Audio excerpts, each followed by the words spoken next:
everyone, I'm Azzura Aksan from Citra Senior High School, and I'm here to take you through the relentless journey of Nyak.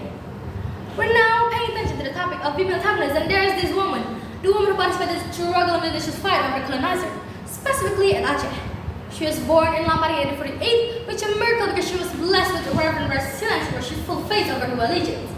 Due to her mentor's role by leading guerrilla actions against colonizers for over 25 years, the government finally honored her as one of the nation's heroes by the 1964 of May. And this is the story behind the resilience of the powerful name, Nyak. Far to the decade when Dutch was taking aim over the religious properties and lands, they lived a woman who was raised in studied Islamic culture and was demanded to be an independent person full of responsibility. The daughter of the Viral to Kanata Satya, her name was Nyak. By the age of 25, she had married with her father, who was well respected by their opponents. Everybody known him as Tuku Ibrahim Mamman. Her husband Tuku Ibrahim Mamman known to always let the legend by the forefront of the war. One day, the Dutch declared war by landing an attack so suddenly. It aroused the fighting spirit of Aceh to expel the Dutch. Children, fathers, and husband who was a warrior couldn't remain silent. They united with other warriors to inflame their burning desire to win. Let's unite against the invaders! Let's unite and chase them away! Allahu Akbar! The echo flaming spirit of the warriors.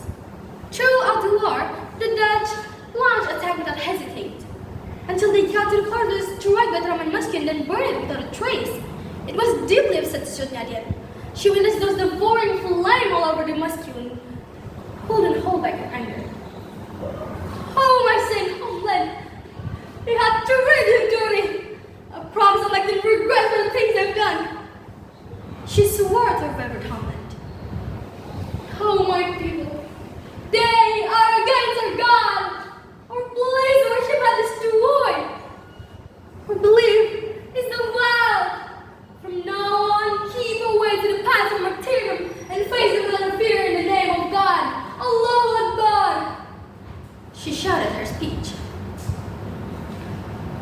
Unfortunately, as the Legion returned from the war, they brought heads of sorrow gave a sign that there was a warrior who came up in the battlefield.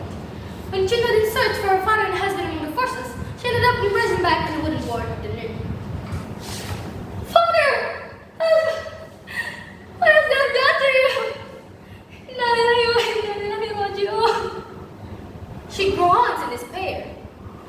By getting through all the stages of grief, she reminded herself not to keep living in her shackles of sorrow.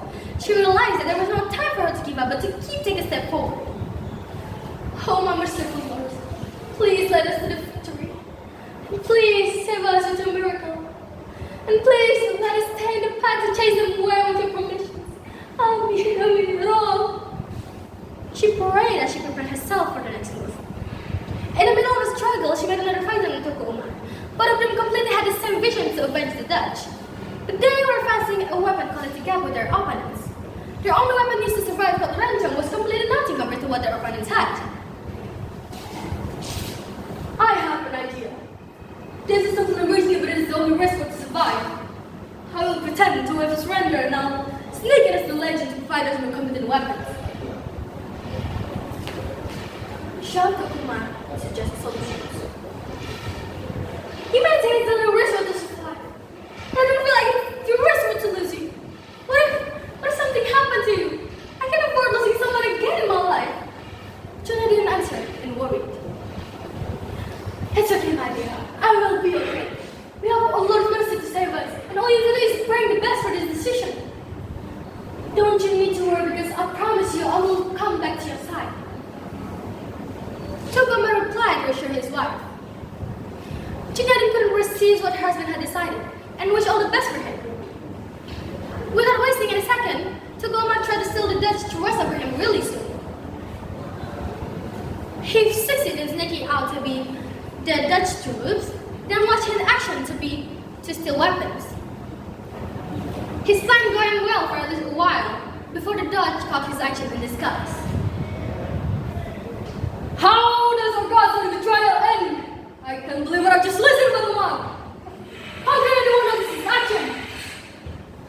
Bring him to me dead or alive, and I'll show the spring of his severed head to warn them, said the head of the Dutch, full of rage. In order to catch Tuku, the Dutch launched another attack as a revenge. On the other hand, Tuku succeeded in escaping the troops that were commanded to catch him.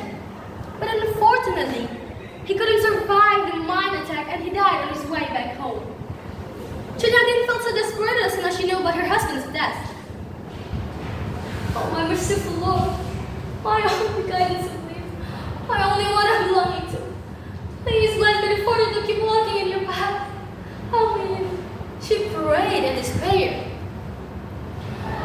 By faith the cliff, she continued planning to a temporary defense by her people moving from town to town in order to avoid attack from the Dutch.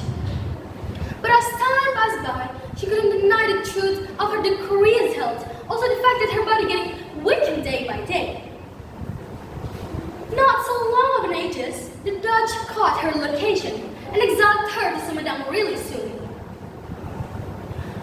However, being arrested was not an obstacle for her. She continued her struggle by taught the youth there to read Quran.